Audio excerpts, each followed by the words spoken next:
이제 뭐 우리가 뭐 구체적으로 뭐 달러가 몇 달러다 뭐 1인당 네. 뭐 또 GNP가 어떻다 인구수가 어떻다 이런 물량적인 개념도 그렇지만 사실은 질적인 면에서도 우리가 상당히 선진국화돼 있습니다. 특히 이제 외국에 있는 사람들이 한국에서 살 때 야, 한국이 이렇게 살기 편하게 좋고 또 한국 사람들이 이렇게 정직하구나.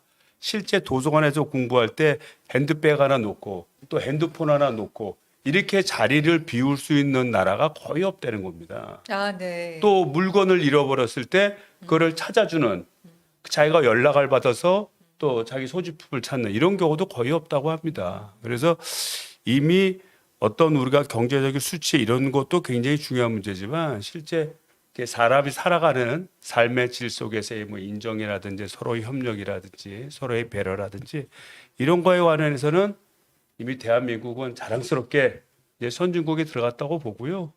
또 이 코로나19 사태를 대비하는 K방역을 통해서도 그 우수성을 전국에 전 세계에 확실히 알린 겁니다. 예, 우리 양희원 네네. 의원님 그 원자력 발전소 네. 특히나 월성 1호 제가 요즘 공부 많이 해서 캔두형 원자로 캔두형. 젠트리 원자력 발전소 예, 지금 가동도 못하고 전기 1kW도 상산 못하고 폐쇄한 게 월성 1호기와 월성 쌍둥이 원자력 발전소라는데 그런 내용들이 국내에도 아무도 안 알려졌는데 과연 이 월성 원자력 발전소 언제 어떻게 지어지고 1, 2, 3, 4, 5기는 언제 지어지고 언제가 연도가 끝나고 캔두형 원자로는 뭔가 이런 말씀 좀 해주시죠. 네. 네, 그냥 바로 그냥 들어가네요. 지금 이게 생방송으로 진행되고 있는 건가요? 예, 예. 아, 네. 네, 인사드립니다. 예, 예, 네, 인사 처음 좀 하시죠. 서울의 소리 처음 나왔는데요. 응징 언론이네요. 네. 네, 네. 잘해야겠다. 네, 생각이 드는데요. 불러주셔서 어쨌든 감사드리고 이번에 문제가 되고 있는 월성 원전은 캔두형. 예. 캔두형이라는 게 한마디로 캐나다형이란 뜻이에요. 예, 예. 캐나다형. 예. 예, 예. 원전은 그 시작이 핵무기 개발 과정에서 나오게 된 거죠. 핵무기의 원료가 우라늄을 농축하거나 아니면 플루토늄을 쓰는 건데 그 플루토늄이 그냥 없어요. 그래서 그걸 우라늄을 핵분열을 하면 플루토늄이 일부 생기거든요. 그래서 우라늄을 핵분열하고 플루토늄을 얻는 그 반응로 리액터라 그래요, 영어로. 그 리액터가 나중에 상업용으로 원전이 되는 거죠. 핵분열을 시키면 굉장히 많은 지구상에 원래 없었던 인공 방사성 물질이 많이 나옵니다. 뭐 최소한 200여 종은 나온다고 얘기를 하는데요. 그런 방사성 물질을 어쨌든 가둬놔야 되거든요. 이 방사성 물질이 인체에 피해를 준다는 건 결국 유전자나 세포에 손상을 줘서 뭐 바로 이렇게 피해가 드러나면 모르겠는데 그건 아주 고농도로 그러니까 피폭이 됐을 경우고 그렇지 않은 경우에는 두고두고 이제 질병으로 갈 수 있거든요. 근데 그런 원전 중에서 경수로 원전이 있고 중수로 원전이 있습니다. 경수로라는 건 이제 우리 보통 물 가지고 핵분열한 에너지를 식히는 거거든요. 굉장히 뜨겁습니다. 그냥 두면 수천도씨까지 올라가는데 그걸 320도 안팎으로 이렇게 온도를 식혀요. 그러니까 그 식힐 때 물로 사용하면 그건 경수로 원전이고 무거운 물을 사용하면 그건 중수로 원전이에요. 그러니까 무거울 중자를 쓰는 거죠. 무거운 물을 쓰기 때문에 핵분열할 때 나오는 중성자를 하나 더 받으면 거기서 삼중수소라는 게 나옵니다. 그게 바로 캔두형 원전이고요. 캐나다에서 개발했기 때문에 캔두형 원전이라고 얘기를 합니다.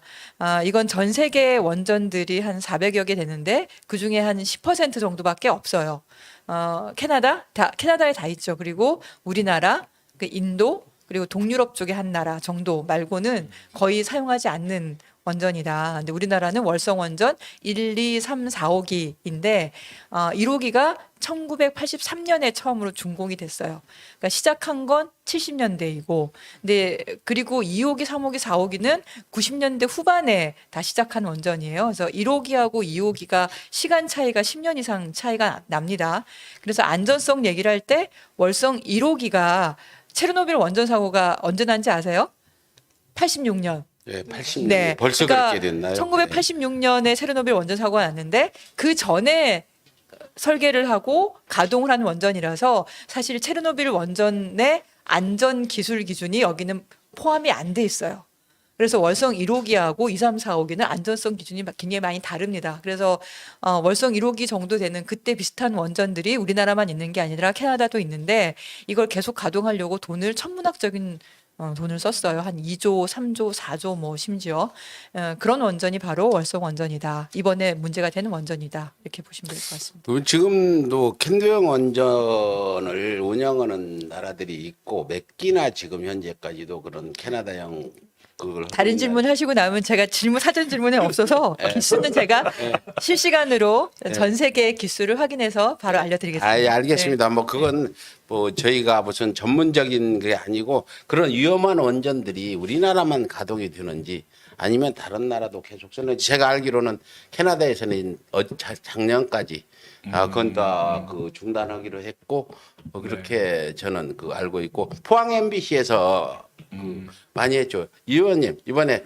월성에 가서 막버스를 막고 시민들하고 그런 실강이도 하고 거기 온 분들이 가만 놔둬라 우리 그냥 잘 살고 있는데 왜 떠드냐 뭐 방사능이 나오든 삼정수가 나오든 말만 안 하면 된다 이런 분들이 있고 이주시켜달라는 분 있는데 거기 가서 주민들 만나보셨는데 어떠십니까? 그 이제 저희가 이제 폐로한 게 그 이전에 하나가 더 있습니다. 이제 네. 고리 1호기를 저희가 폐로를 했는데 당시에는 이제 박근혜 정부 시절이거든요.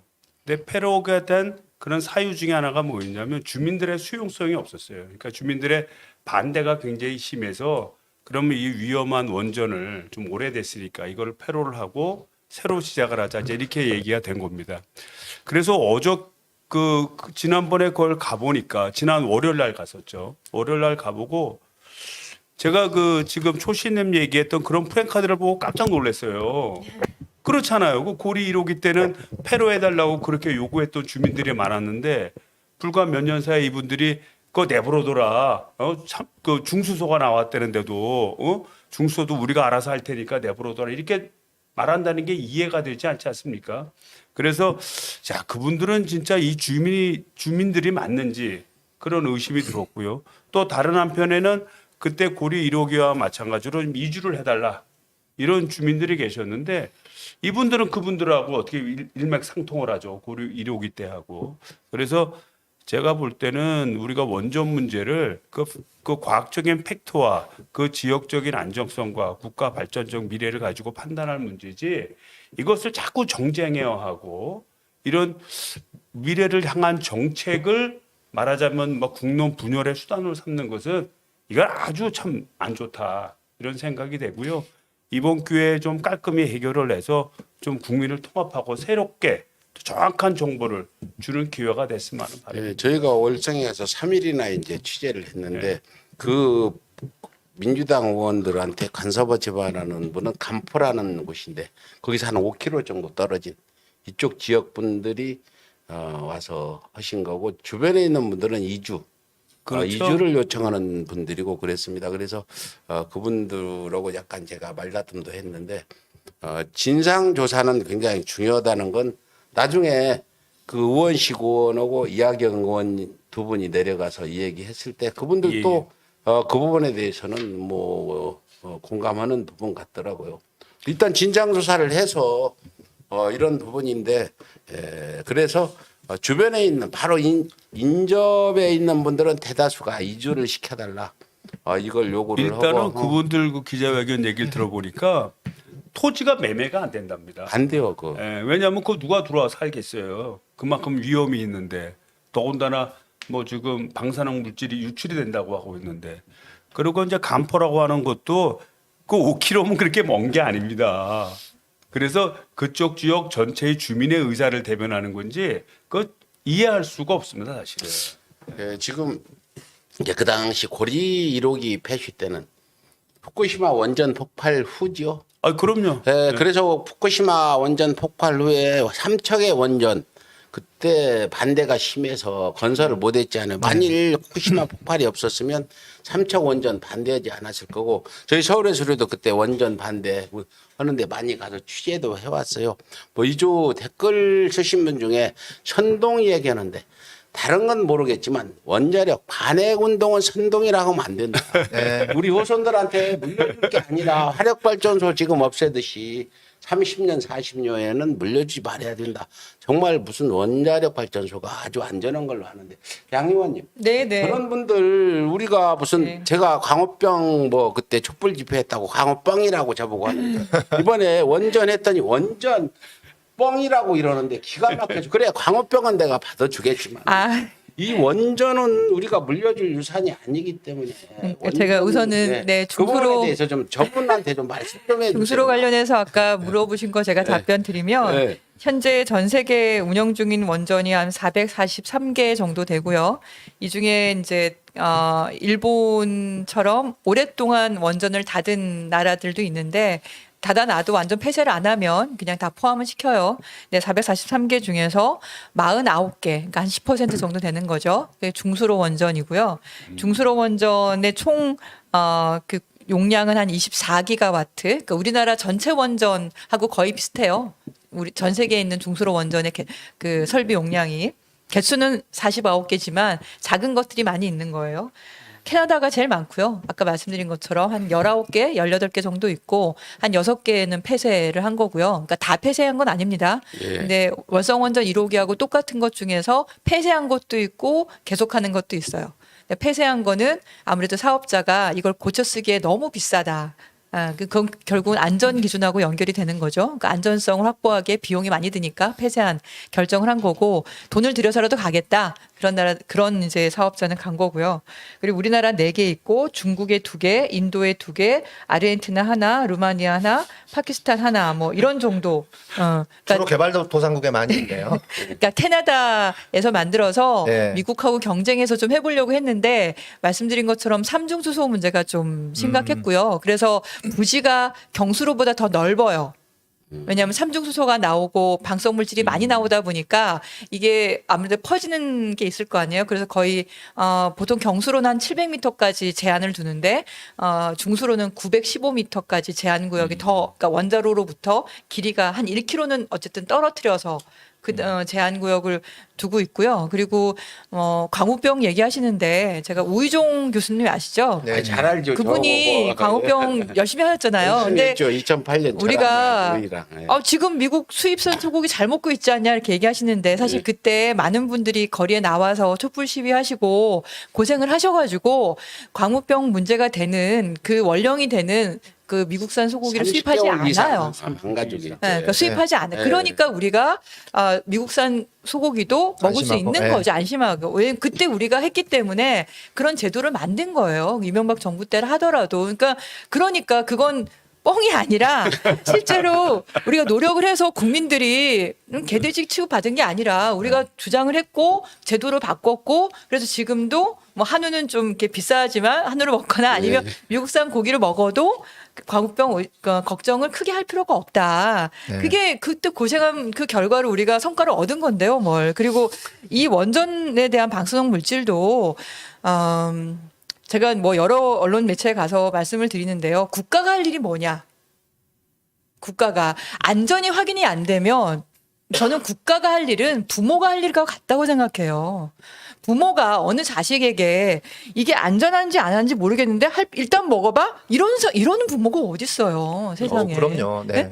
그러니까 방사성 물질에 대해서는 안전이 확인되지 않았고 심지어 어떤 특정한 농도에 가면은 암 발생이 거의 확실합니다. 그리고 여러 그 의학자들은 이게 적은 양이라 하더라도 암 발생이나 유전자 손상이나 뭐 암 발생 유전자 손상 얘기하면 여러 가지가 많습니다. 뭐 사삼부터 기형아도 있고 백혈병도 있고 각종 암도 있고 뭐 심장 관련한 병도 있고 안과 관련한 병도 있고 여러 병들이 특히 후쿠시마 원전 사고 났을 때 그 주변의 질병을 쭉 보면 급증하는 걸 볼 수가 있어요. 그래서 이게 딱 증거가 보이진 않지만 이게 장기적으로 추적을 해보면 뭔가 문제가 보인다. 그러니 정확한 인과관계가 안 보인다 하더라도 뭔가 좀 걱정이 되면 우리가 최소화시키는 게 국가의 역할이다. 근데 그거를 제가 미국 가서 봤어요. 예. 미국에 가서 보니까 미국은 환경청이 방사성 물질 위험성에 대한 홍보 책자를 만들어서 주민들, 그러니까 시민들하고 같이 대화를 하는 데가 환경청이 하더라고요. 그러니까 제가 원래 그걸 보려고 간 게 아니라 근데 한때 그 미세먼지 문제가 심각해서 그것 때문에 환경청의 대기국 그 직원들을 만나서 얘기를 하는데 자기들은 미세먼지나 여러 가지 대기 오염 물질도 하지만 실내에서 라돈가스가 천연 방사성 물질로 폐암의 원인이거든요. 이런 것 때문에 방사성 물질에 대한 것도 자기들이 한다. 위험에 대해서 그 책자를 줘요. 그 책자를 딱 봤더니 그 여기에 이제 Q&A라 그러죠. 질의응답을 해요. 여러 가지 궁금할 거 아니에요. 이번에 삼중수소에 대해서 시민들이 궁금해하시는 것처럼 거기에 써 있어요. 어느 정도의 방사성 물질이 안전한가요? 이렇게 물어봐요. 답이 뭐라고 돼 있냐면 과학적으로 확인된 우리 몸에 확인된 안전한 양은 없습니다. 이렇게. 그리고 적을수록 좋습니다. 네, 적을수록. 그러니까 제로가 제일 좋은 건데 우리가 그 천연 방사성 물질이 있고 지구가 생겼을 때부터 우리가 인류로 진화할 때부터 적응해 왔던 것들이 있다 하더라도 그것도 적을수록 좋기 때문에 미국 환경청은 실내 방사성 물질조차도 규제하고 점검하고 그걸 줄이기 위해서 노력을 한다. 이렇게 얘기를 하고 있어요. 네? 그러니까 그러니 우리가 이 삼중수소에 대해서 안전하다 이렇게 말하기가 어려운 거고 그리고 여기서 나온 핵폐기물이 최소한 10만 년이에요. 최소한. 그리고 정말 안전하게 관리하려면 10만 년이요? 10만 년. 10만 년 동안 보관을 해야 된다는 거예요? 네. 최소한 10만 년이고 아니면 24만 년에 30만 년. 근데 지금 전 세계 한 34개 국가가 한때 원전을 가졌거나 지금도 가지고 있거나 그러니까 원전을 가졌다가 없는 나라도 있습니다. 근데 그런 나라 중에 단 한 나라도 이 핵폐기물을 그 수십만 년 동안 안전하게 보관할 장소를 찾아서 이미 건설해서 보관하고 있는 나라가 없습니다. 전부 다 임시 저장만 하고 있고 중간 저장만 하고 있어요. 최종 처분장을 만들지 못했고 단 한 나라 핀란드만 공사를 열심히 하고 있는데 그 나라는 원전 몇 개냐? 4개밖에 없어요. 4개밖에. 4개밖에. 예? 그러니까 그래서 우리가 전기를 만약에 이거 아니면 전기를 못 쓴다. 그러면은 불가피하게 안전하게 관리하면서 하겠지만 이게 아니라도 전기를 쓸 수 있는 다른 기술이 개발되고 지금 많이 늘어나고 있는데 그러니 우리가 탈원전이라고 말하는 게 지금 당장 없애자고 말하는 것이 아니라 좀 길지 않습니까? 2084년까지 지금 어쨌든 안전하게 관리하는 게 첫 번째다. 그러니까 안전하게 관리하고 여기에서 일상적으로 나오는 방사성 물질은 최소화시키고 그리고 그 주변에 있는 주민들은 안전하게 안심할 수 있도록 우리가 어쨌든 최대한 노력을 해야 되는 거. 그게 국가가 할 역할이고 의원들이 할 역할이죠.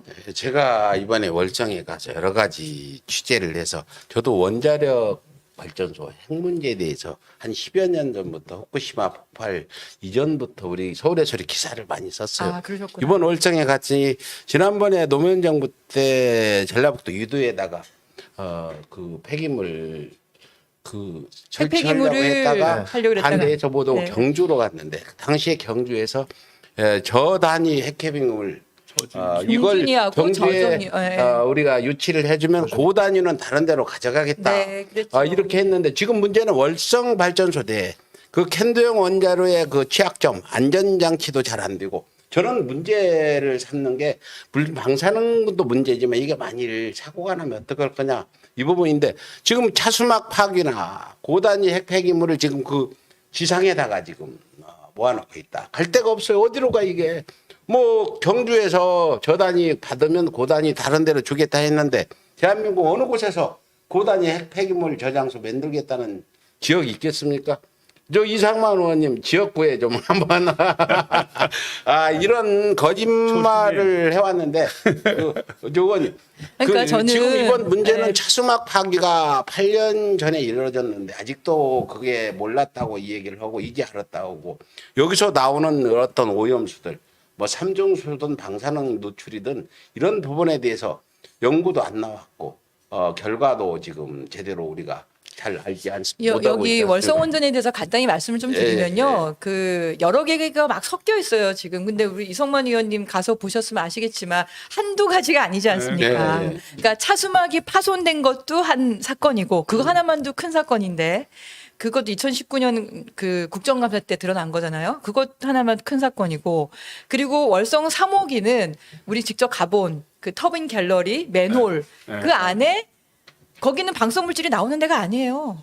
근데 거기에 원래 배출하는 방사성 물질의 18배가 거기서 검출이 된 거예요. 그것도 있고 또 4호기는 사용 해결료 저장 수소 근처인데 감마액종까지 나와 있고 뿐만 아니라 2호기는 그 뒤편에 우물을 보니까 거기도 28,000 몇백 베크렐 또 오염되어 있고 그래서 배관을 몇 차례를 바꿨는데도 불구하고 다른 데보다 100배씩 지금도 나오고 있고 근데 중요한 거는 왜 그런지 모른다는 거잖아요. 그렇죠.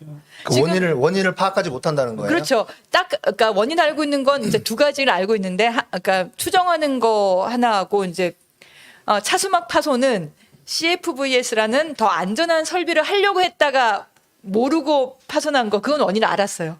그리고 감마액종은 아마도 그 오래돼 가지고 옆에가 벗겨져서 그런 거 아닐까. 왜냐하면 다른 데하고 다르게 얘를 여러 번 보수를 한 거예요.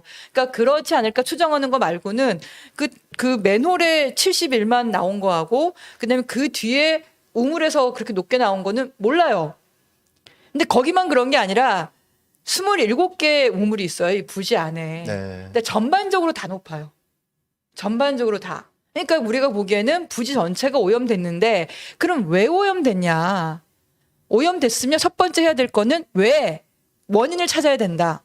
두 번째 그 원인을 그렇죠. 막아야죠. 구멍이 났으면 구멍을 막고 깨졌으면 교체하고 네. 그렇게 하고 다음 세 번째 재발 방지를 위해서 뭘 바꿀 거냐. 이 세 가지가 나와야 되는데 문제는 첫 번째도 몰라요. 첫 그리고 번째를 그걸- 모르니 두 번째, 세 번째도 사실 뭐 진행이 안 되는 그리고 거죠. 유출이 안 됐다. 그 얘기 뭐냐면 부지 바깥으로 안 샜다. 그 얘기인 건데 네. 그러면 저희가 물어봤죠. 바깥으로 지하수가 땅은 다 연결돼 있잖아요. 그럼 확산 모델 같은 걸 해봤냐. 어디까지 퍼졌는지 그것도 안 했다는 거야. 이런. 그러니까 그래서 이게 안전하다 아니다 문제를 떠나서 어쨌든 세면 안 될 때를 센 거니까 원인을 파악하고 막고 재발 방지하고 그리고 어디까지 퍼졌는지 확인해서 주민들이 안심하게 만들고 이게 우리가 할 일이죠. 무조건 안전하다고만 얘기할 게 아니고요. 지금 아까 댓글로 원자력 학자들을 데려다 방송을 내라 그러는데 제가 한번 의원님 양 의원님께 질문 드리겠습니다. 후쿠시마가 폭발하기 전날까지 원자력 학자들이 절대 폭발하지 않는다. 이렇게 얘기를 했을 것 같고요. 지금까지 대한민국의 원자력 월성 1호기가 폭발했을 때 어떤 피해가 올지 시뮬레이션 한 번도 해본 일 없고 우리나라는 한수원뿐 일본이 한 번 했더군요. 포항 MBC 보니까 등등 이렇게 했는데 과연 그 삼중수소가 바나나 멸치에 겨는 이런 사람들 우리는 원자력 관련자들은 전부 완전 마피아로 보이는 이런 건데 정말 양심적인 원자력 근데 이게 마피아 이렇게 얘기하면 그분들은 이제 좀 이렇게 그분들 나름대로 이제 인생을 바쳐서 공부도 하시고 그리고 원전이 위험한 물질을 내긴 하지만 그래도 우리가 이 정도로 경제 대국이 아까 뭐 스위스, 이탈리아 부럽지 않다 그러셨는데 그럴 때 올 때까지의 역할을 한 거는 분명하거든요. 그래서 그런 공로에 대해서는 저희는 인정해 주는 게 맞는데 근데 이제 그분들이 그 전문성을 가지고 하시는 거를 넘어서서 얘기하시는 것들이 그리고 또 어떻게 보면 좀 이해관계의 직접적인 당사자로서 이런 국민 안전과 생명에 대해서 사실과 다른 얘기를 하시는 건 뭐냐면 본인 전공이 아니시거든요. 원자력 공학은 그 원전은 전기, 전자, 토목, 지질 뭐 그리고 원자력 예? 재료공학 이 모든 것이 집합체예요. 그러니까 원자력 공학은 그 중에 일부고 왜냐하면 해결료가에서 이렇게 반응이 있는 그리고 여러 가지 사고 그러니까 핵분열을 통해서 사고 나는 거 이걸 뭐 방지하시고 하는 그런 쪽의 전문이시지 의학은 아니시거든. 의학 쪽은 아니시잖아요. 근데 이번에 뭐 바나나 이렇게 얘기하셨잖아요. 그거는 뭐냐면 에너지 측면에서만 보신 거예요. 그러니까 의학적으로 얘가 우리 몸에 들어와서 어떻게 우리 몸에 유전자 손상을 일으키고 우리 몸의 세포와 붙어서 작용을 하고 저는 참고로 생물학을 나왔거든요. 그러니까 저는 그 말하면 이해를 해요. 그러니까 그런 의학적으로 접근하는 것과 공학적으로 얘가 에너지가 얼마 방사선 세기가 얼마나 하고 이건 다른 차원인데 그런 부분에서 좀 아쉽다. 그래서 제가 하나만 더 말씀드리면 제가 다스베이대 나가서 삼중수소를 가져와야겠다 말씀을 드려서 그 꼭 가져오라고 하셔갖고 제가 가지러 갔거든요. 네. 근데 통보를 받았어요. 이거는 특별하게 액체 폐기물을 이렇게 처리하는 업체한테 맡겨서 해야 되기 때문에 그리고 아무나 그렇게 떠도 안 되고 그래서 안 된다고 그래서 못 떠왔어요. 그러니까 만약에 이게 바나나나 멸치 정도의 건이었으면 왜 국회의원이 그물 하나 떠가겠다는데 그걸 못 떠가게 하겠어요. 그런 법과 절차가 다 있는 거거든요. 저희는 괭이 가지고 야 좀 파봐라. 내가 한번 먹어보자. 직접 마루타가 되어보자. 이런 방송 현장 방송도 했는데 예 그렇습니다.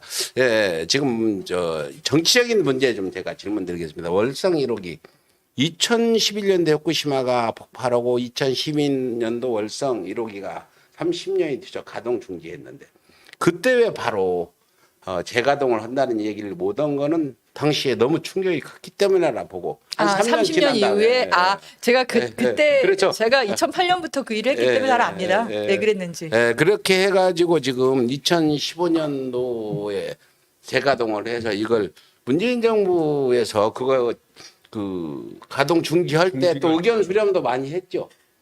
많이 해서 했는데 이걸 감사를 해가지고 나는 이 공무원들이 정말 죄가 있어서 구속이 됐는지 저는 석탄 화력발전소가 우리 경제에 막대한 그런 어떤 경제에 도움을 줬는데 지금 우리가 석탄 발전소 당연히 저희 젊을 때 보면 검은 연기 콜 나는 거 보셨죠? 당연히 화력발전소.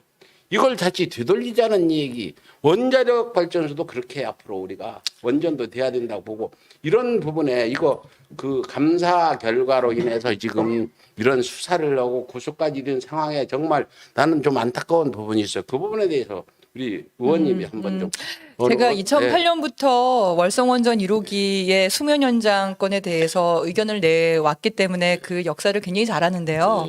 월성원전 1호기는 수명이 2012년 11월 20일까지였습니다. 그런데 2008년에 느닷없이 그 핵심 부품인 원자로 압력관이라 그래요. 그러니까 핵분열이 일어나고 있는 압력관인데 이걸 교체하겠다고 얘기를 해요. 사람으로 치면 거의 심장과 같이 핵심 부품인데. 근데 왜 그런가 했더니 월성원전 특히 중수로 원전 그 설계 특수상 안전성을 보장을 못해서 30년까지 원래 수명이 30년이니까 2012년까지 쓸 수 있어야 되는데 2012년까지 못 쓰는 거예요. 근데 그거는 우리나라만 그런 게 아니라 캐나다 현지에 있는 원전도 그렇습니다. 그래서 30년 전에 그 원자로를 교체하지 않으면 쓰지를 못하는 상황이었어요. 그래서 그거를 교체한 김에 수면 연장까지 하겠다 이렇게 나온 거죠. 그래서 저희는 그러면 수면 연장 절차를 밟아서 교체를 하는 게 맞지. 우선 교체를 해놓고 돈 다 들여놓고 나서 나중에 교체했으니까 배째라 아까우니까 수면 연장 이거는 앞뒤가 바뀐 거 아니냐라고 계속 얘기를 했죠. 그때는 아니다. 우리가 수명 연장하려고 교체하는 게 아니고 안전성을 확보하려고 교체하는 거라고 계속 그렇게 대답을 했어요. 근데 딱 교체해놓고는 이제 싹 바꾸는 거죠. 수명 연장하겠다고. 근데 그렇게 되면 어떻게 되냐면 그때 들어갔던 돈 그때 5,600억 들어갔거든요. 5,300억 정도 들어갔는데 이 돈이 경제성 평가할 때 안 들어가요. 수면 연장할 때 이제 경제성 평가를 하잖아요. 이걸 하면은 돈이 됩니다. 그 얘기를 할 때 미리 원자로를 교체를 해버렸기 때문에 이 돈이 경제성 평가할 때 비용으로 안 들어가는 그런 방법을 써서 경제성이 있다고 해가지고 수면 연장을 받으려고 했는데 문제는 안전성 문제가 심각했던 거예요. 그래서 제가 월성 1호기 스트레스 테스트 민간 검증단도 가고 거기 지진 문제 가지고도 전문가들하고 계속 토론을 해봤는데 얘가 수면 연장을 하면 안 된다는 거야. 말씀드린 것처럼 체르노빌 원전 사고가 86년에 있었는데 그거의 안전 기준조차 적용이 안 된 굉장히 위험한 원전이다. 그러니 이거를 하려면은 캐나다처럼 2조, 3조, 4조가 들어간다. 그런 걸 못하러 하냐 우리가. 그 조그만 원전에다가. 근데 그거를 해야 된다고 해가지고 계속 싸우다가 그래서 2009년인가 10년부터 멈춰놓고 2012년부터 15년까지 멈춰놓은 거예요. 안전성 검사하느라고. 그리고 2015년에 그걸 수명 연장할 때 그때 원자로 안전위원회 저 그때 있었거든요. 그 방청석으로 새벽 2시까지 끝까지 이걸 통과시키려고. 그래서 그 과정에서 안전성 뭐 자료도 다 이렇게 삭제해서 누락하고 그 법적으로도 문제 생겨가지고 그래서 나중에 2017년에 이 수명 연장 과정이 위법하다 취소 판결이 나온 거예요. 그래서 그 과정에 안전성 보장도 못하죠. 절차도 잘못했죠. 그다음에 결격사에 있는 위원이 그걸 결정을 했죠. 그 네 가지 이유 때문에 이 월성원전 1호기 수명 연장은 위법하다고 2017년 2월 달에 결정이 났어요. 근데 그래서 새로 정부가 들어왔을 때 우리가 국정과제로 삼았잖아요. 그리고 국무회의에 통과시켰어요. 그럼 그 자체로 효력을 짓는 거 아닙니까? 그랬는데 이걸 가지고 이제 한국수력원자력 주식회사에서 경제성을 이렇게 보니까 경제성도 왔다 갔다 한다. 잘 나오기도 하고 잘 안 나오기도 하고. 근데 이것만 보지 않고 안전성과 주민 수용성까지 우리가 봐서 폐쇄하는 게 맞겠다고 폐쇄를 했는데 그걸 가지고 감사원이 3개월 감사할 거를 1년 몇 개월을 끌어가지고 이 난리가 난 거잖아요. 그리고 검찰은 그러면 경제성 그걸로 본 게 아니에요. 보통 뭐 그 공무원들이 감사에 임하면서 자료를 삭제를 한 모양이더라고요. 근데 그 삭제한 건 때문에 자료 삭제한 게 감사 방해 혐의다 해가지고 지금 구속이 된 거고. 근데 저는 좀 이상한 게 감사원에서는 이 자료 삭제권을 처음에 문제 삼지 않았어요. 뭐 관행인지 어쩐지 저는 잘 모르겠지만. 이제 그 어떠냐 포렌식을 하겠다고 한 그리고 거죠. 자료를 다 네. 복구했잖아요, 결국은. 그러니까 이제 자료를 복구 포렌식을 하는 건데 그게 사실은 감사원의 권한이라고 할 수가 없습니다. 그거는 월권 행위예요, 월권. 네. 그리고 그 당사자의 동의서를 전체적으로 받고 진행을 했어야 되는데 그렇게 하질 않은 거예요. 그래도 어쨌든 포렌식에서 자료도 다 받았고 그래서 감사 보고서에는 이 자료 삭제권에 대해서 뭐라고 되어 있냐면 경징계 정도로 돼 있어. 중징계도 아니에요. 그런데 지금 검찰은 그걸로 구속까지 한 거죠. 이게 그래서 일각에서는 그게 정치적인 수사다. 문재인 정부의 흠잡기 수사다 이런 얘기가 나오는데 그런 한 가지 생각이 제가 들었는데. 정말 궁금한 게 있어요. 네. 원전 관련자들 아까 마피아라고 하면 좀 모욕적이다 하는데 원전 관련자들이 이 원자로 월정 1호기 연장을 하려고 노력하는 게 진짜 나라의 경제를 위해서입니까? 아니면 집단이나 개인의 이익을 위해서입니까? 이거 좀 분명히 우리 국민들한테 알려줘야 제가 네. 저도 이제 생물학을 나왔지만 네. 원전 관련해서 오랫동안 안전 문제나 경제성 문제를 이렇게 추적을 하다 보니까 원전이 싸다고 그래서 제가 경제학도 좀 공부하고 독일 가서 MBA도 했어요.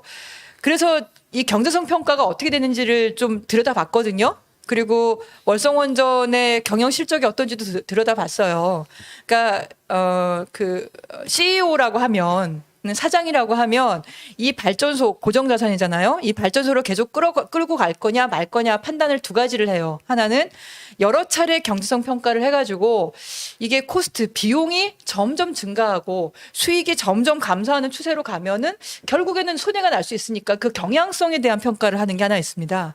그리고 두 번째는 현재 경영 실적이 어떤지를 봐요. 왜냐하면 경제성 평가는 온갖 가정을 쓰거든요. 얘가 앞으로 가동이 얼마나 될지, 안전 비용이 얼마나 들지, 그거는 정부 정책이 어떻게 바뀔지, 바뀔 거에 대해서 내가 설비 개선을 더 해야 되는 건지 안 해도 되는 건지, 이건 다 가정이에요. 그 정책 변화에 따라 불확실성이 있는 거거든요. 근데 월성 1호기 경제성 평가를 한 3번 정도 했는데 갈수록 비용은 점점 더 올라가. 핵 폐기물 비용 올라가고 그다음에 폐로 비용도 올라가고 안전 비용도 올라가고 만약에 가동 중이었으면 지금 이 오염 사건 났으면 이 월성 1호기 계속 가동할 수 있겠어요? 또 멈춰야 되고 그것도 사용 해결료 저장 수조 땅까지 다 판대요. 다 파가지고 그걸 다 정화 작업을 다 해야 된다는 거 비용 얼마나 많이 들겠어요. 그런 비용이 들어가는 것 한번 생각해보고 그리고 지금 실적 보니까 얼마 나오지 봤더니 2008년부터 폐쇄할 때까지 단 한 차례도 이익을 준 적이 없어요. 근데 적자인데 적자가 얼마까지냐면 적게 날 때 700억 마이너스 700억 많이 나면 1,400억이 적자예요. 그 총 10년 동안 8,900억이 그래서 적자였던 제가 원전이. 질문을 드린 거예요. 이거 경제성 때문에 아니, 그러냐? 근데- 원전 마피아들 그 원전 수리하면 그런 원전을 문을 안 닫고 계속 가겠다고 하는 게 배임 아닌가요? 그러니까 그 자체는 어떤 나라의 경제 문제 때문에 감사를 하는 거나 이게 아니고 수사를 하는 게 그 일종의 어떤 원전 관련 그 사업을 하는 사람들이 이게 계속 가동하면서 고장도 수리하고 뭐 수천억이잖아요. 엄청난 천문학적인 돈인데 이것 때문에 저는 한다. 분명히 저는 이렇게 제가 좀 무식해서 그런지 모르지만 확신하고 아니에요. 그리고 경제성 문제는 안전성 문제랑 네. 그러니까 동전이 앞뒷면이고 네. 안전 규제가 더 강해지면 돈을 더 들여야 돼요. 계속 비용 더 들어가고. 그리고 뭐 심심하면 툭툭 멈춰요. 그때 멈추기 바로 전해인가 보니 한 가동률이 이용률이 한 40%밖에 안 돼요. 왜 그런가 봤더니 한 1년 반 지나면은 전반적인 점검을 다 하거든요. 점검을 다 해서 가동을 했는데 한 달 만에 멈춰. 고장 나서. 그리고 또 고장 수리를 다 하고 다시 가동을 했는데 한 달 만에 또 멈춰. 한 달 만에 멈춰. 두 달 만에 멈춰. 아니 그런 원전을 왜 계속 가동을 하냐는 거지. 예, 이런 원전을 폐시하자고 좀 서류 좀 조작한 사람은 내가 사실은 현행법에 조작한 게 아니고 아니 예를 들어 조작했다 하더라도 내가 표착 외고들 응징 가면 현행법 위반이라고 벌금도 내리고 재판도 지금 여러 개 받는데 아니 진정성 어떤 게 옳으냐 그러냐 어떤 게 국가를 위한 이익이냐 이런 걸 따져봤을 때 과연 감옥을 보내야 되냐 나는 이분들 정말 안타까워 가지고 드리는 말씀이죠. 월성 1호기를 그게 그 전기가 얼마 정도냐면 그러니까 예를 들면 작년에 우리가 우리 정부 들어서 재생에너지가 많이 늘어났는데요. 작년에만 3.8 기가와트. 그러니까 설비로 보면 원전 4개 분량이 늘어났어요. 원전 4개 분량. 그 월성 원전 4개 반 분량이 작년에 태양광만으로 늘어났어요. 그 발전량으로 보면은 월성 원전보다 더 많이 월성 원전 정도 늘어났어요. 그러니까 1년에 재생에너지는 원전 1개 분량씩 거의 늘어나요. 1개, 2개 분량씩. 그러니까 원전은 사실은 계획 세워서 준공까지 하려면 10년이 걸리거든요. 근데 태양광은 1년 만에 월성 원전 1개 분량 그냥 늘어났어요. 늘어났는데 뭐하러 그 위험한 거를 돈도 안 되는 거를 계속 가동하라고 왜 강요를 하는 거예요. 정치적 목적이 있는 게 아니면. 그래서 네? 이런 것들은 아침에 제가 논평에서도 했지만 이런 어떤 불합리한 관행, 이 적폐들은 민주당이 입법 활동으로 막아야 된다. 입법을 찍어라 이제.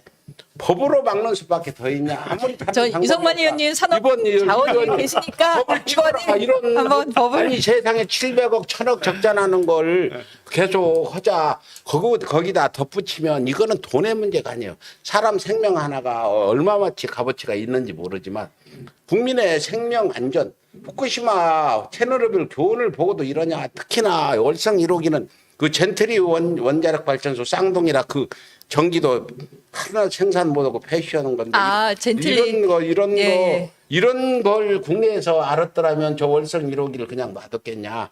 그렇죠. 그러니까 젠틀리 원전 그러니까 말씀 잘하셨는데 그러니까 캐나다에서 이 월성 1호기랑 똑같은 원전이 2개가 있었어요. 예. 포인트 루프로하고 젠틀리.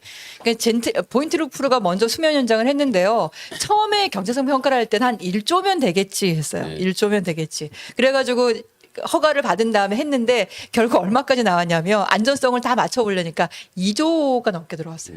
그 2조 한 5천억 들어갔나? 근데 뭐 울며 거저 먹기로 한 거죠. 네? 근데 젠틀리는 그 뒤에 평가를 받았어요. 근데 시간도 많이 끌어가지고 행정비용도 많이 들어갔지만 한 4조 원 정도. 처음에는 4조 원까지는 안 나왔는데, 그러니까 우리는 먼저 교체부터 해놓고는 경제성 평가했잖아요. 근데 그렇죠. 거기 캐나다는 그렇게 안 하고 먼저 우리가 이런 거 교체해서 안전성을 이만큼 확보할 테니까 해주세요라고 신청을 하면 그럼 규제 기관이 딱 보고 이거 갖고 안 되니까 이거 더해 이렇게 많은 거예요. 그럼 처음에 할 때는 한 2조 정도로 나온 거예요. 그래서 해볼만 한데 했는데 더 하라고 하니까 보니까 4조가 나오는 거야. 아예 못하겠어요. 그리고 닫았는데 그 중에 하나가 그 안에 있는 모든 컴퓨터와 모든 전산 시스템을 다 교체하는 거예요. 근데 월성 1호기는 1983년 컴퓨터 지금도 쓰고 있어요. 여러분 전산 시스템을 교체를 안 했어. 2메가 나 그 당시 90년대 내가 처음 우리 아들 컴퓨터 사줄 때 2메가 사줬는데 이걸 원자로 하나 교체한 거 말고 터빈도 교체한다고 해놓고는 세상에. 1,300억짜리를 뭘 했냐면 왜 7천억 그러잖아요. 수면 연장할 때 실제로 7천억 들었어요. 근데 7천억 중에 1,300억은 어디 들었냐? 주민들이 반대하니까. 그래서 실제로 설비 개선한 거는 5,600억밖에 안 돼요. 그러면 지금 실제로 원전의 존재 자체가 이제 주민들이 이제 그 폐쇄를 반대하는 이유 또는 원전의 존재 자체가 주민들에게 어떤 경제적 이익이 있는 건가요? 그 현재 또는 그러니까 미래. 지역에 원전을 이제 많이 반대하잖아요. 그런데 보통 지자체가 너무나 안타깝게도 경제적으로 좀 어려운 데에 원전이 들어갑니다. 그러니까 그러면 이제 반대하고 이렇게 경제가 어려우니까 왜냐하면 원전이 들어오기 전에는 어업하고 농업하고 관광업으로 하셨는데 원전이 들어오니까 그게 당연히 잘 안 되겠죠. 그러니 어떻게 합니까? 그럼 보상을 해줘야죠. 이런 어업 보상이나 농업 보상 해주고 더하기 지자체에다가 지역 자원 시설세라고 킬로와트 아워당 몇 원씩 해서 가동을 할 때마다 이렇게 드려요. 그러니까 그렇게 되면 주민들이 어떻게 되겠어요? 그러니까 가동을 멈추면 돈이 안 들어오는 거예요. 가동을 하면 돈이 들어오는 거예요. 이런 상황이 돼버린 거예요. 그래서 저는 가동을 멈추더라도 그 위험이 있거든요. 월성원전 1호기를 우리가 멈췄잖아요. 지금 몇 년 됐잖아요. 네, 네. 근데 거기 노동자들이 가동할 때 80%가 그냥 있어요. 왜 그런지 아세요? 거기는 방사성 물질이 있으니까. 관리를 해야 돼요. 그래서 그 위험이 그냥 있어요. 물론 가동할 때만큼은 아니라 하더라도 그래서 가동을 안 해도 그 위험을 가지고 있으면 지원을 해드려야 된다. 그러지 않으니 가동을 자꾸 하라고 하는 이런 상황이 위험을 더 요구할 수밖에 없는 이렇게 제도를 만들어 놨으니 이걸 좀 바꾸자. 근데 바꾸는데 제가 말씀드리는데 이거 바꾸는 방법은 우리 입법 그동안 어떤 네, 우리의 나쁜 관행들을 이명만 의원님께서. 아니 이게 지금 양현영 의원님 말씀 들어보니까 이 월성 1호기는 도저히 재가동해서는 안 될 경제적 이익도 없는데 이상한 논리로 이렇게 해서 결국은 공무원이 구속되고 정부가 뭐 크나큰 잘못한 거 마냥 왜곡 보도들이 나오는데 이거 바꿀 수 있는 건 국회에서 법을 찍어내는 방법뿐이 없다. 이 부분에 대해서 좀 찍어내실 건지 못 찍어내실 건지 이거 좀 말씀해 주세요. 그 공무원 구속된 거는 이제 별개의 문제고요. 네, 네. 그 저도 이제 같이 갔어요. 양희봉 네. 의원이 이제 같이 갔는데 처음에 진짜 그 와서 설명을 듣고 저도 굉장히 충격적이었습니다. 그러니까 기술자라고 하는 또 과학자라고 하는 분들이 설명을 하면 과학적으로 설명을 해서 그것이 딱 들었을 때 이래서 안전하고 이 정도는 괜찮다고라는 느낌이 있어야 되는데 진짜 왜 그랬는지 그 원인들을 몰라요. 그리고 비정상적인 도저히 생각할 수 없는 추론만을 갖고 얘기하면서 뭐 하늘에 떠 있는 삼중수소가 물속에 녹아서 갑자기 이렇게 나타났습니다. 그러면 우리가 마시는 수돗물에도 다 나와야 돼. 특정 지역에서만 나와서는 안 되고 그 발전소 주변에서는 그리고 그런 상황 조건이 될 수도 없고요. 그래서 이제 그런 거를 보면서 이게 그런 거 아니겠습니까? 그러니까 진실성이 전제돼야 진실성을 가지고 위험하든 위험하지 않든 대처 방안을 만들고 그 속에서 신뢰성을 가지고 국민들에게 설득해서 함께 나아갈 텐데 저는 그걸 딱 보고 느낀 게 그거예요. 이제 더 이상 이런 신뢰할 수 없는 정직하지 못한 그런 논거를 계속 듣느니 진짜 초심님 얘기한 대로 왜 법적으로 어떤 결정을 할 필요도 있다는 생각을 했어요. 해서 어느 정도의 결정이 되면 자동 폐기하는 방법을 쓰든지 고장의 횟수 어떤 조건을 좀 만들어서 되면은 이거는 이유 없이 패러하게 만드는 시스템으로 가서 좀 이걸 해야지 내가 볼 땐 좀 문제가 있다 이렇게 생각이 되고요. 그다음에 이제 공무원 구속한 거는 그거는 검찰이 지금 뭐 사법개혁 한다니까 마치 현 정부가 이거 잘못했네 하고 뭐 까발려서 진실의 어떤 정의의 투사인 것처럼 오버 액션을 한 거고요. 그런 오버 액션에 대해서는 민주적 정당성을 가진 집단이 아니지 않습니까? 국민이 위임해 준 것이 아니기 때문에 그래서 이거는 뭐 검경 분리든 저희들이 보다 근본적인 대책을 가지고 나가야 된다고 봅니다. 예, 양 의원님 시민사회 단체 활동 오래 하시다 국회 들어가니까 참 답답한 거 많죠. 그냥 확 그냥 뜯어고치고 싶은 거 많을 텐데 월성원전 네. 어떤 방법으로 해결이 돼야 되나? 지금 그 구속된 공무원도 어떻게 해야 되고 그리고 저렇게 떠들고 일부 언론들이 뭐 대단히 잘못한 거 마냥 오늘 의원님 말씀 들어보니까 정말 잘한 일인데 해봐야 경제적 이익도 없고 불안하고 이런데 어떻게 해결해야 될 것 같습니까? 확실한 그러니까요. 해결 방법을 한 좀. 가지만 좀 더 말씀을 드리면 월성 1호기 폐로 한 덕분에 우리들 몸속에는 삼중수소라는 방사성 물질이 잘 안 나오거든요. 가끔 나올 때가 있지만 거의 안 나와요. 우리 지하수나 우리 먹는 물에도 거의 안 나오고. 근데 그 최인접 지역에 사시는 주민들은 지하수나 식수에 나와요. 그러다 보니까 몸에도 나와요. 근데 월성 1호기를 폐쇄하고 난 다음에 또 검사를 해보니까 절반으로 줄었다는 거예요. 1호기 폐쇄한 이후에요. 네네. 네. 그래서 이걸 그러니까 다 폐쇄를 시키든가 아니면 우리를 이주를 시키든가. 부동산 거래가 안 되니까 원전 때문에 그런 얘기들을 하고 있습니다. 근데 지금 이번에 이 사건이 터지니까 또 얼마나 더 불안하시겠어요. 그래서 저는 첫 번째는 안전을 확보하는 거다. 주민들이 안심하실 수 있도록 우선 당장에 이 원전을 폐쇄하지 못한다고 한다면 그러면 누설 원인을 찾아야 된다. 네, 그래서 지금 원자력 안전위원회하고 한국수력원자력 주식회사 쪽에서 이제 이렇게 이슈가 되다 보니까 좀 열심히 하시려고 하시는 것 같아요. 근데 문제는 시민사회나 주민분들이 좀 신뢰를 못 못하겠다. 믿어. 그분들이 하는 건 믿을 수 왜냐하면 없다. 믿을 수 없다 이런 얘기를 저희한테 계속 지금 연락도 오고 뭐 네, 의견서도 그래요. 접수하고 저한테도 그러고 그랬어요. 믿을 수 계셔가지고 없다. 그래서 저는 국회가 어쨌든 산업위하고 과방위가 원안위와 한수원을 관리하는 또 그 입법부니까 거기서 그 민간 합동 조사단 꾸리고 하는 거에 적극적으로 좀 이렇게 리더를 하셔가지고 이걸 좀 만들어서 어쨌든 우선은 누설 원인부터 빨리 찾아서 그걸 막자. 구멍이 새는 데가 있으면 막고 배관을 교체하고 그리고 얼마나 확산되는지를 확인을 해보면 주변에 나갔는지 안 나갔는지 알 수 있잖아요. 나갔으면 거기에 맞게 피해를 보상을 하고 안 나갔으면은 뭐 다행인 거고 그렇게 하고 더 나아가서 제가 보기엔 월성원전 이렇게 된 게 결국은 뭐 지진 얘기도 나오지만 노원전 오래돼서 한 30년 40년 넘어가니까 이런 문제가 생긴 거 아닐까. 우리 콘크리트도 보면 한 20년 넘어가면은 균열 생기고 하잖아요. 네, 그러니까. 근데 여기는 40년이 넘었어요. 근데 우리나라에 이제 30년, 40년 돼가는 원전들이 꽤 있거든요. 그래서 그런 원전 부지들이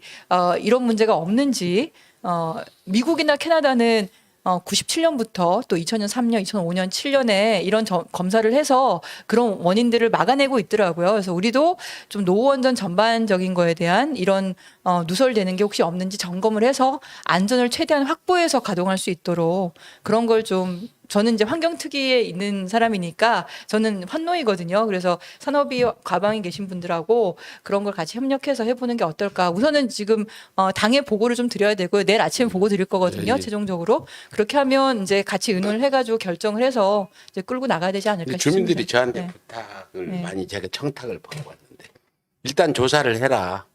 그거는 저쪽에 간포 속에 사는 사람들도 제가 마찬가지로 얘기하니까 얘기하세요. 네. 정말 믿을 수 있는 조사를 해서 그 문제가 있으면 이주시켜달라. 그 땅 사놓으면 국유지 되잖아요. 그 특별법을 만들어달라. 이거 이성만 의원님한테 제가 부탁드린 건데.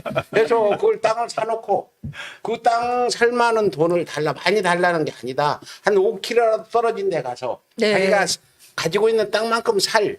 이걸 달라. 많은 돈을 달라는 것도 아니다. 그 한수원의 직원들은 10km 떨어진 데다 숙소 지어놓고 이런 거 아니에요? 그렇게 안전하면 5km 안에 있을걸요? 네, 아니 안에 좀 가까운 데도 있는데 새로 지은 건 10km 떨어져. 아, 10km 네. 양북면에 있는 거 말씀하시는구나. 좀 더 옛날에 좀 가까운 데 있었나. 그래서 그분들은 그렇게 하는 거고 그 결국 와서 양 의원님한테 뭐 원전 하다가 국회의원 됐다고 한 사람들 간포 사람들도 나중에는 그래 그분들 저 조사는 다 하자. 아는 분들이에요. 조사는 하자.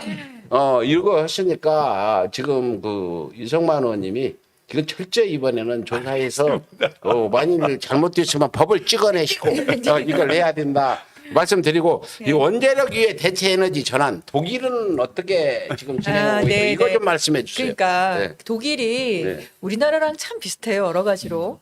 제가 독일 한 1년 반 살면서 MBA를 독일에서 하니까 독일 사람들이 굉장히 무뚝뚝해 보이거든요. 네. 길을 걸어가면 네. 엄청 근데 뭐 하나 물어보면 얼굴이 싹 바뀌어요. 그리고 엄청 친절해요.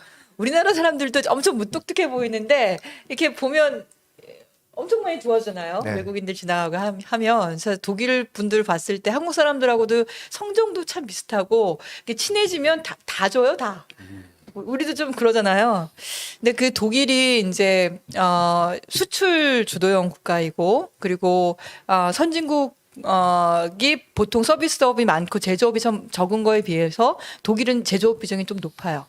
제조업 비중 높고 수출 주도형 국가고 탄광 몇 개 있는 거 말고는 옛날에는 우리가 뭐 파독 광부처럼 이제 거기 탄광 거의 꽤 있었거든요. 근데 지금은 탄광이 좀 줄어들었는데 그거 말고는 자원도 없어요.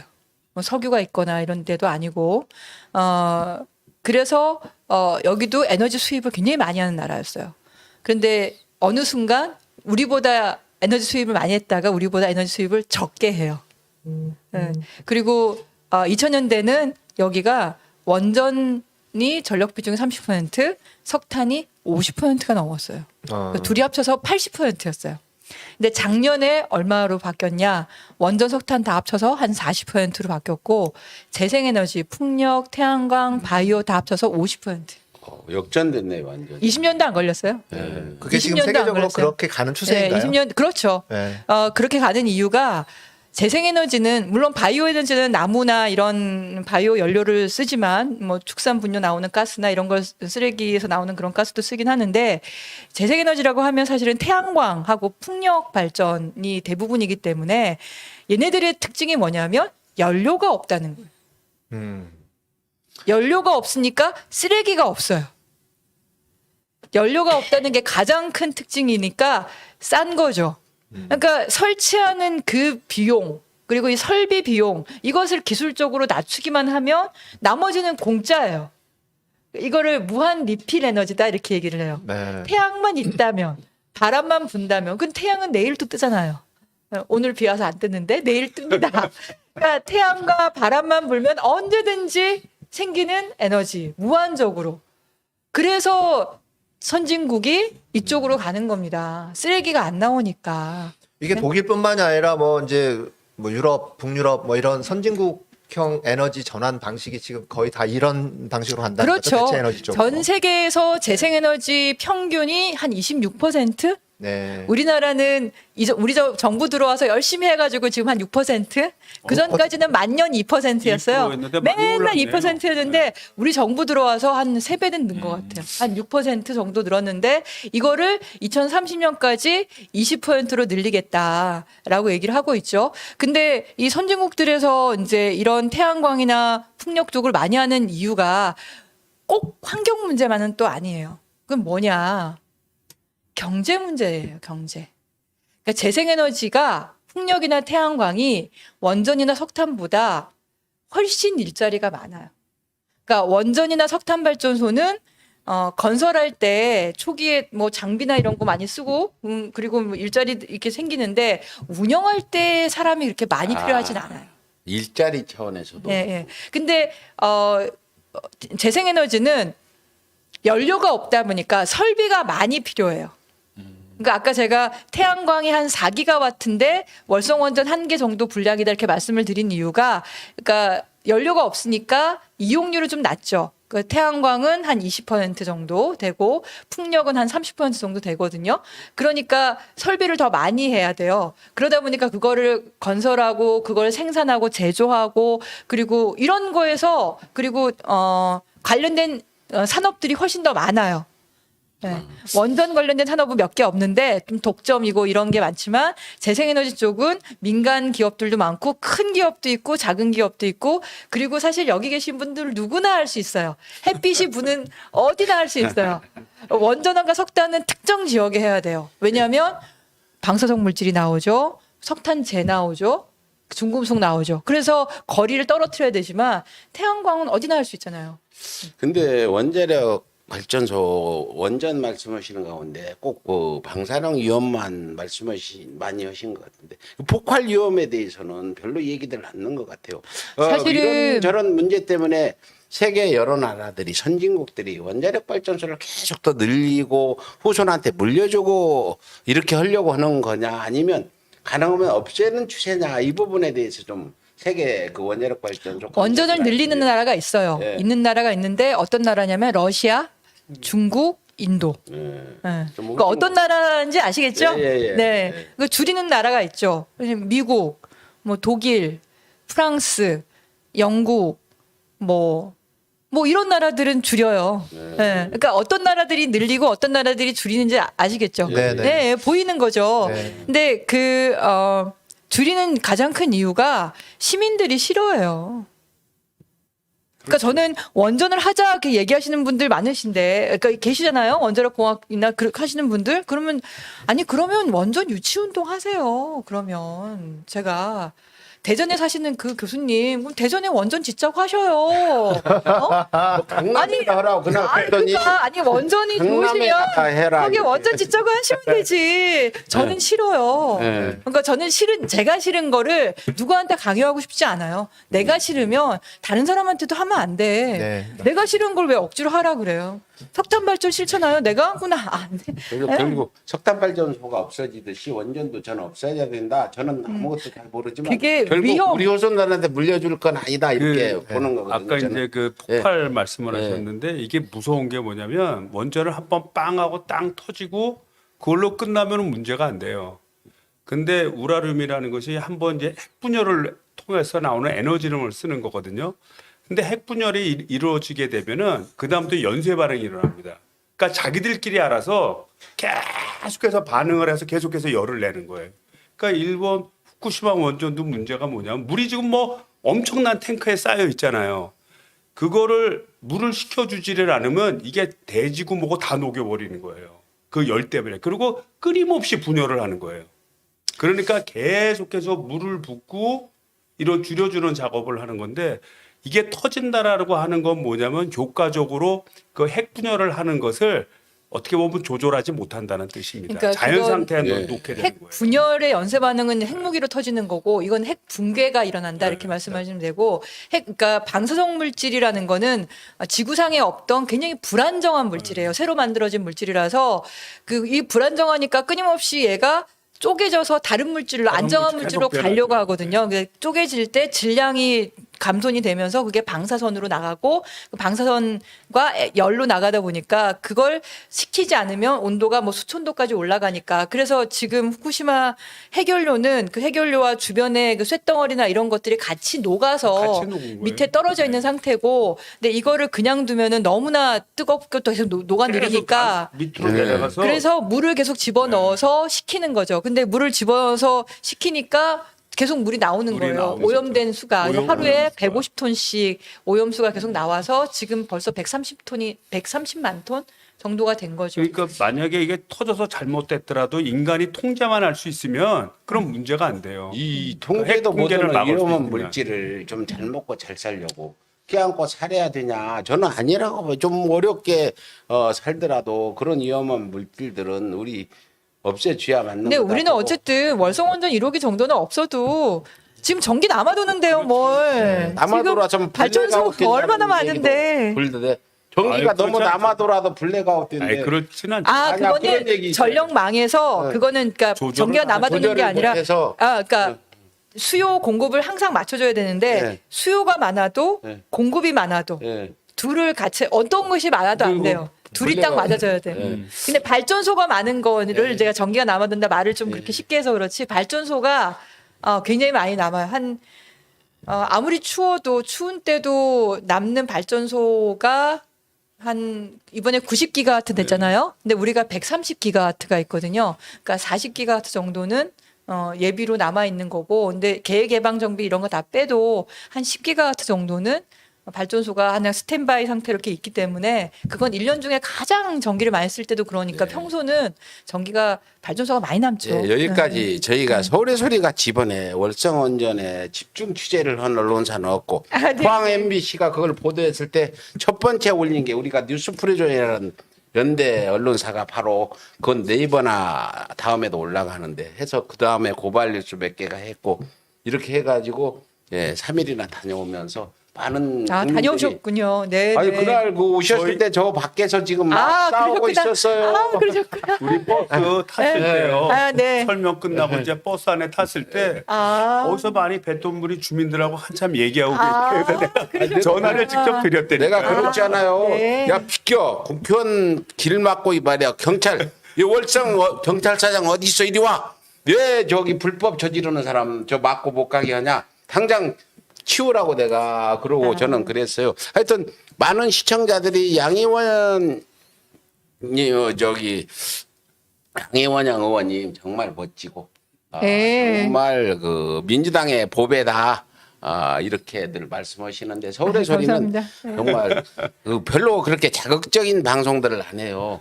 팩트 얘기들 하고 그래서 입에 쓴 신약 입에 좋고 바른바른 귀에 거슬린다고 몸에 좋고 이래서 많이는 안 봐도 하여튼 제가 좀 한번 이렇게 모시면은 좀 가끔 출연해 주시면 좋겠습니다.